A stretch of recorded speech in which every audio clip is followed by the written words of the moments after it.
I decided to start an entrepreneur blog series situation because I just started my business in July and I feel like it's been doing pretty good. And I just want to take y'all along with me on this journey of being an entrepreneur. It's been stressful, what can I say?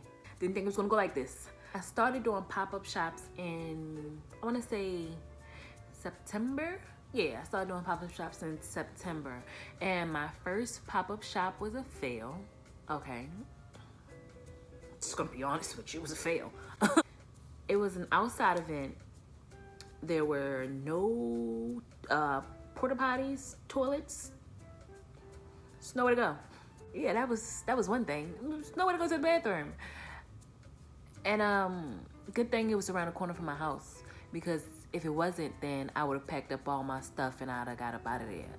My tent, my table, my merchandise, and everything. I'd have got up out of there.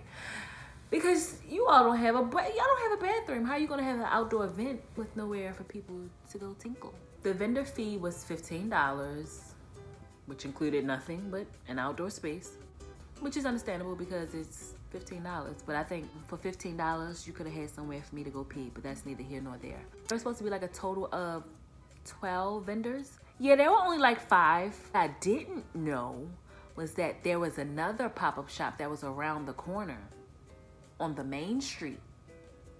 And I think people didn't go there. They just said, forget that $15, and they just went around the corner and played whatever that other lady was, vendor fee was, and set up shop over there. That's what I really think would happen, because where we were located was on a, I don't want to say a back street. It was a, say you live in a neighborhood, right? You turn down the street to go home. Yeah, that's where we were. We was just on the street till people go home. We was on the street. We was on the street in a neighborhood. Back street. Wasn't a busy street. It's like you wouldn't know we were back there unless you went back there. No bathroom. Okay, that's number one. We were on a back street. Nobody knew we were there. And if I was thinking, I would have took my ass around the corner to where the other pop-up shop was, where all the people were. All in all, I learned a lot. It was a good experience for me to have, and it was a good thing that it was a small pop-up shop and it wasn't a lot of traffic, because it made me realize how unprepared I actually was. Things weren't properly tagged. My pricing, didn't know the pricing right offhand. It was a windy day. I had my mannequins were falling all over. It was, I didn't have the proper things to store my items in. So it was just like I was carrying all these totes, all this stuff in boxes and bags. It was just, I was just so unprepared. But I was so grateful because I got to learn a lot. So let me tell you what I learned. The things that you need to have a successful pop-up shop. First of all, you need to prepare. You have to prepare yourself.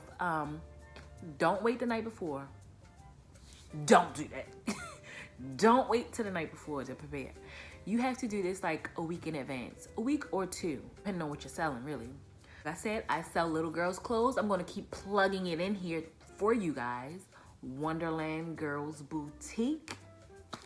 Okay, I sell little girls' clothes, so I had to you have to make sure your items are steamed, ironed, whatever, so that they present well. You have to make sure you have a clothing rack if you're selling clothes. You have to make sure you have mannequins to display your items, because I mean, it looks better once your items are on an actual mannequin. People can actually see them rather than just hanging up on a mannequin.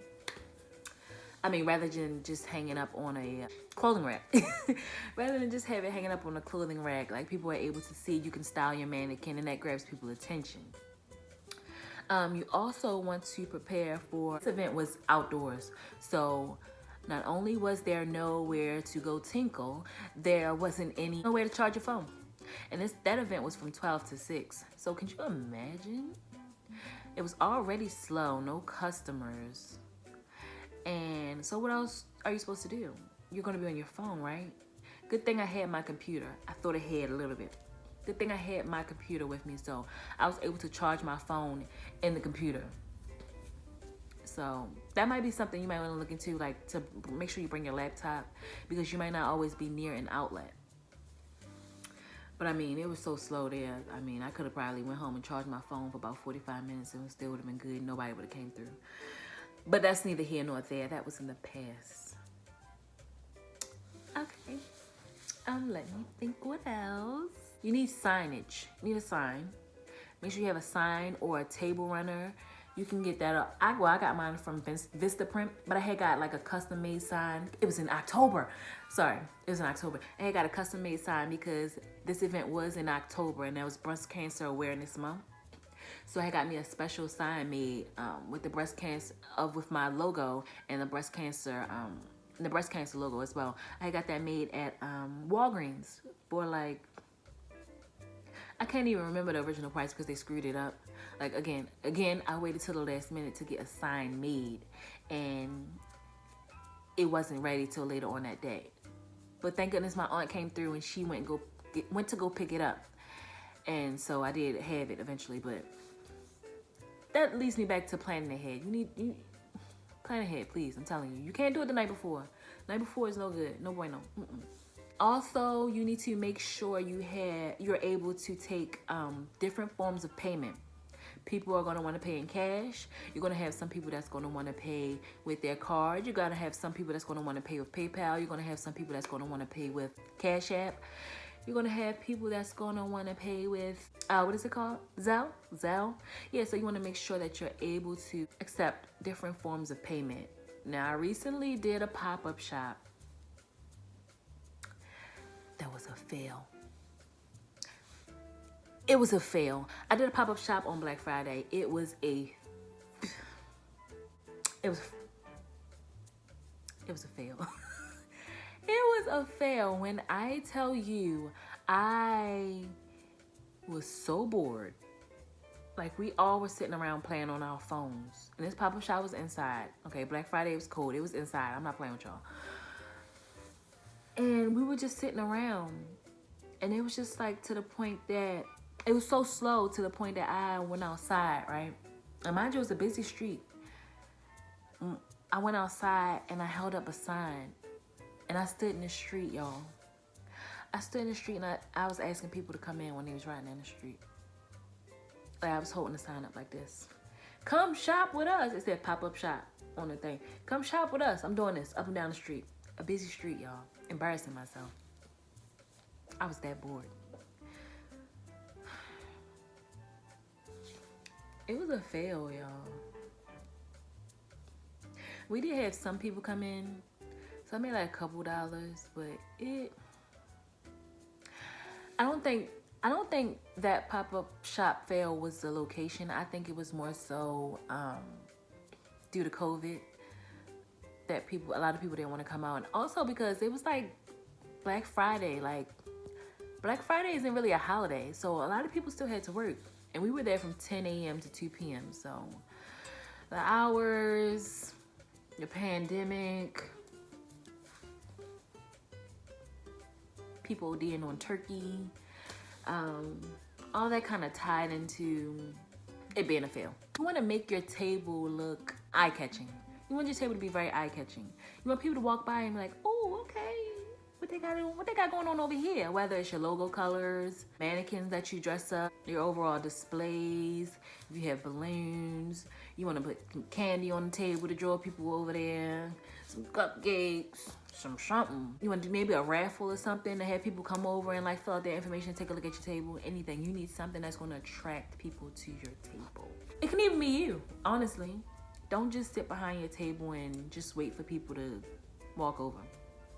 Don't sit behind the table on your phone just playing and waiting for people to come over. It's not going to happen. Sometimes you got to go get the people. Hey, man, how you doing? Come on over here for a minute. Hey, sir. Hey. Come take a look. Got something for you. Don't be afraid to be aggressive a little bit. Just a little bit. You want this money or no? You want the customers or no? You want to take all this shit back home or no? You trying to make your vendor fee back or no? Like, you got to think about all that. So you have to come out of that comfort zone. If you're a more shy or reserved person, maybe a person that's accompanying you should be the exact opposite of you.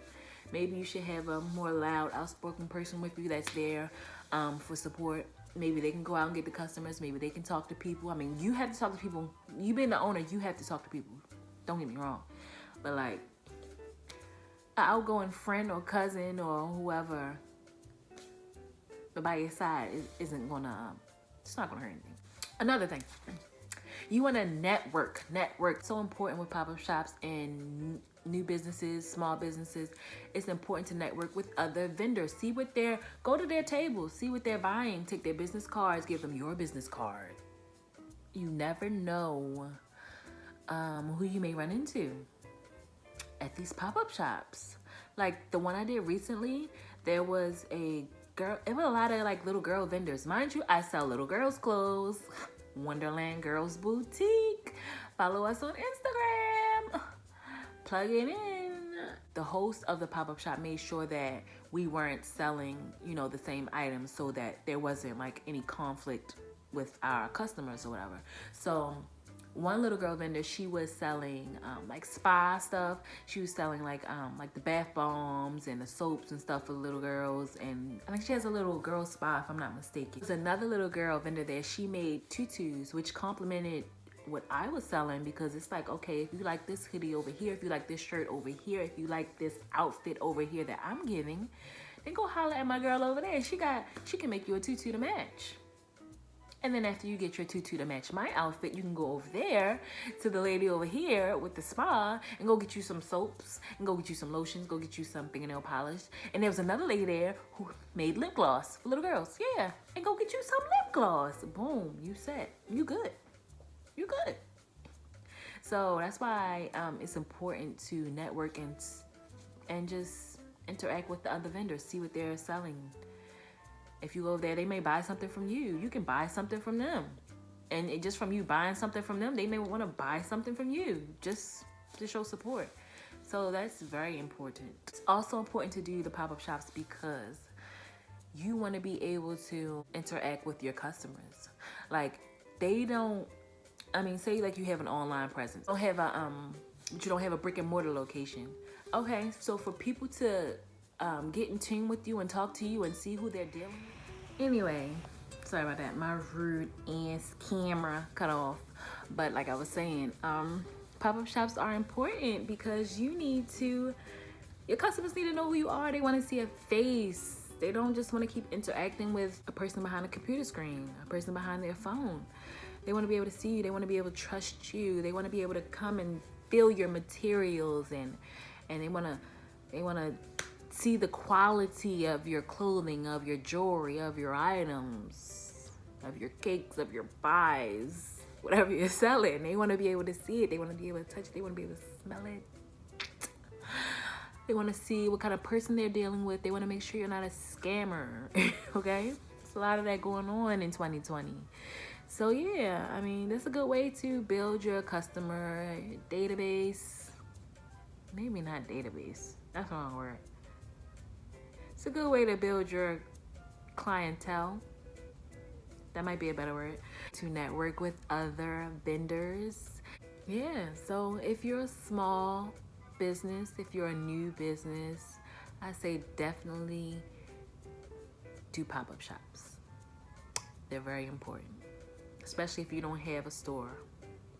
You don't have a store, a brick and mortar location, okay, yeah, we're popping up here. We're going to be here. Make sure you post on your social media. Yeah, we're going to be here. Come and shop with us. I think that might be it. So y'all subscribe to my channel because there will be more videos like this.